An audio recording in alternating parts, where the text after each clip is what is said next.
요즘 금값 보면 정말 와 이거 지금이라도 사야 하나?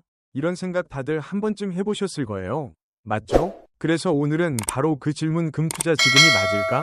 여기에 대한 아주 현실적인 답을 찾아보려고 합니다. 특히 골드바 매수 전략까지 꼼꼼하게 짚어드릴게요. 네, 바로 이 질문입니다. 아니, 금값이 온스당 4.000달러를 넘었다니?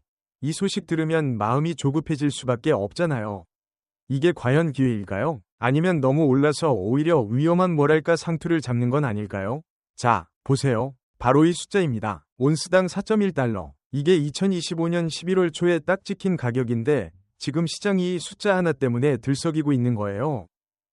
그럼 이 숫자가 대체 우리한테 뭘 의미하는 건지 지금부터 하나씩 뜯어보겠습니다. 자, 그래서 가장 중요한 것부터 결론부터 딱 말씀드릴게요. 전문가들이 진짜 입을 모아서 하는 얘기가 있어요. 절대로 지금 전 재산을 금에 몰빵하면 안 된다 이거예요.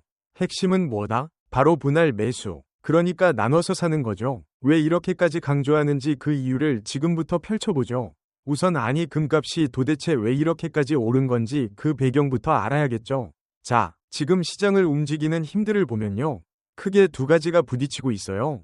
한쪽에서는 더 올라갈 거야 하고 밀어올리는 힘이 있죠. 전 세계적으로 금리를 내릴 것 같으니까 돈이 금으로 몰리고 달러 가치가 좀 약해지니까 또 금이 매력적으로 보이고요. 게다가 각 나라 중앙은행들이 마치 약수이라도 한 듯이 계속 금을 사모으고 있어요. 이게 상승 요인이에요. 그런데 반대편에는 너무 올랐는데 하면서 브레이크를 거는 힘도 만만치 않아요. 단기간에 너무 오르니까 이쯤에서 팔고 나가자 하는 사람들이 당연히 생기겠죠. 여기에 무슨 경제 지표 발표라도 뜨거나 어디서 갑자기 지정학적 이슈라도 터지면 가격이 확 출렁일 수 있는 거죠. 그러니까 장기적으로는 좋아 보여도 단기적으로는 변동성이 엄청 크다는 뜻입니다. 자, 그럼 이런 상황에서 우리는 대체 어떻게 해야 할까요?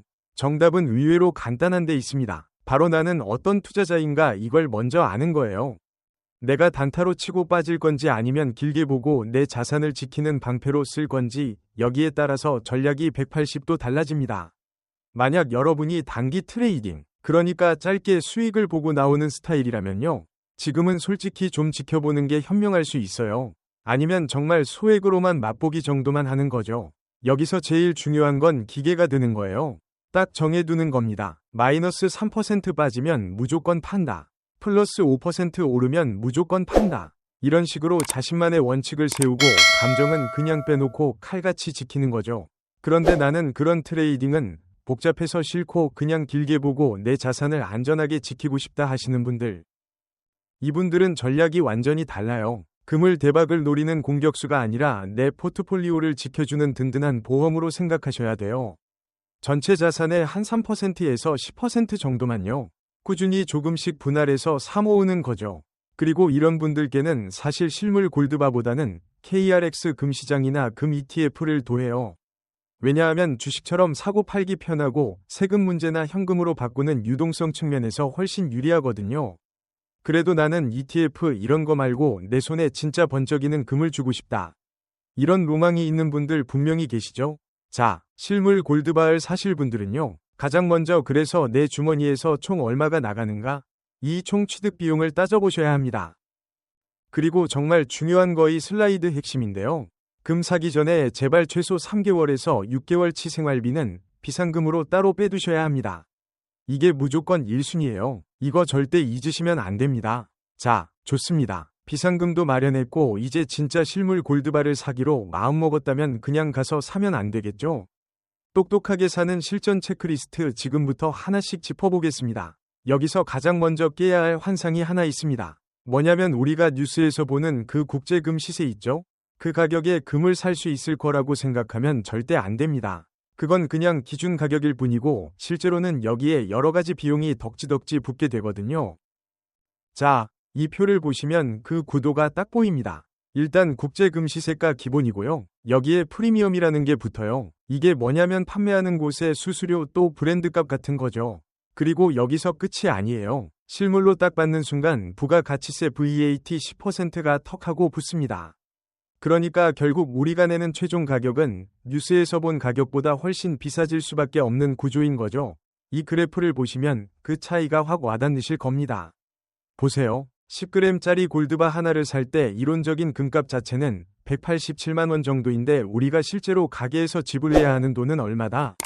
프리미엄에 세금까지 붙어서 평균 207만 원이 훌쩍 넘어갈 수 있다는 거예요. 이 갭, 이 차이를 모르면 나 왜 이렇게 비싸게 샀지? 하고 나중에 당황할 수 있겠죠? 꼭 알고 계셔야 합니다. 자, 그럼 이제 진짜 실전입니다. 호갱되지 않는 현명한 구매를 위한 5단계 체크리스트 딱 기억하세요. 첫째, 사려고 하는 바로 그날 국제 시세랑 환율을 직접 체크하세요. 둘째, A, B가 시가게 여러 곳을 비교하면서 부가세, 프리미엄 다 포함한 최종 가격이 어디가 제일 싼지 발품을 파셔야 합니다. 셋째, 사는 것만큼 중요한 게 파는 거죠. 나중에 되팔 때 어떻게 쳐주는지 그 재매입 정책을 꼭 서류로 받아두세요. 넷째, 이거 사서 어디다 둘 건가요? 집 금고, 은행 대여 금고, 보관 계획이랑 비용도 미리 생각해 두시고요. 마지막 다섯째, 구매 영수증이랑 보증서는 그냥 목숨처럼 챙기세요. 나중에 팔 때 이게 내 금의 신분증이 되는 겁니다. 자, 이제 오늘 이야기의 핵심, 가장 중요한 결론으로 가 보겠습니다. 결국 금 투자를 잘하고 못하고는 딱 한 가지 차이에서 갈립니다. 그게 뭐냐면 바로 감정으로 투자하느냐, 전략으로 투자하느냐의 차이입니다. 아, 더 오를 것 같은데 불안해. 지금 안 사면 나만 바보 되는 거 아니야? 옆집 김이도 샀다던데? 이게 바로 감정적인 투자예요. 반면에 전략적인 투자는 이렇게 생각하죠. 이게 내 전체적인 투자 목표에 부합하는가? 그래서 이걸 사는데 들어가는 총 비용은 얼마지? 좋아. 리스크를 줄이기 위해 몇 번에 나눠서 사자. 바로 이 생각의 차이가 여러분의 계좌 잔고를 결정하게 될 겁니다. 자, 오늘 이야기를 마무리하면서 여러분께 마지막 질문 하나를 던져드리고 싶습니다. 한번 스스로에게 꼭 물어보세요. 나에게 금 투자는 단기간에 수익을 내기 위한 기회인가요? 아니면 오랜 시간 내 자산을 든든하게 지켜줄 보험인가요? 이 질문에 대한 여러분 스스로의 답이 앞으로 어떤 선택을 해야 할지 알려주는 가장 확실한 나침반이 되어줄 겁니다. 니다.